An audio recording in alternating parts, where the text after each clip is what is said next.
If China is not going to solve North Korea, we will. That stern warning courtesy of President Donald Trump, claiming the United States will act alone against the communist regime unless China takes a more hardline stand.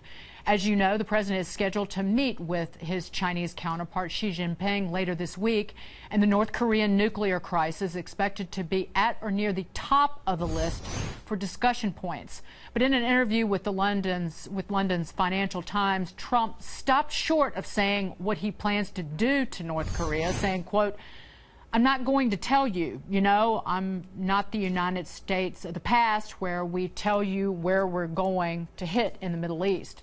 So what would going it alone involve? Lieutenant Colonel Ralph Peters, Fox News strategic analyst and former Army intelligence officer. Colonel, it's really good to see you.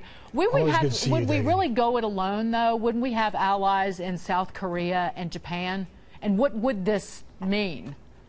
Well, any action we took, any military action against North Korea, would absolutely have to be done in coordination with Japan and South Korea, especially South Korea, because the North Korean response to any U.S. attack, small or large, would be to attack South Korea. The vast metropolis of Seoul sits right on the border. And I think the president needs to listen to Jim Mattis, consult with H.R. McMaster, not fall into the Obama trap of making threats he's not able to or not willing to carry out, and really plan this one thoroughly.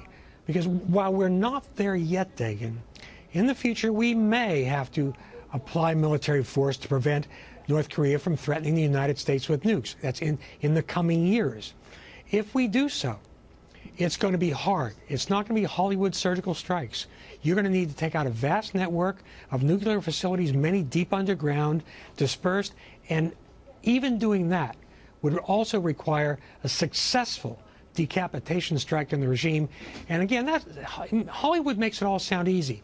It's not. No. And it could easily turn into a bloodbath in the Korean Peninsula. No, I don't think what it was essentially be going to war against North Korea sounds easy at all. But between where we are now and that option, what can Donald Trump, the president, talk to Xi Jinping about this later in the week?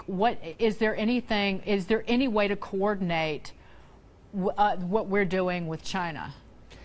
Well, China will say, President Xi is going to go to Mar-a-Lago. He's going to have some relatively small economic concessions in his hand that he's going to give up, and that'll all be to make nice. And when it comes to North Korea, Xi will nod, he'll smile, he'll agree that it's a big problem, he'll promise to help us, and he'll do essentially nothing.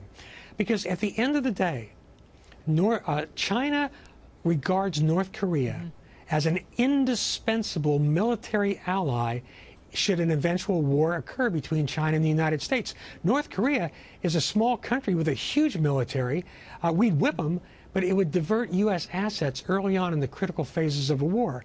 So, and also, China doesn't want regime change that could lead to reunification and put a U.S. ally right on China's border on the Yalu River.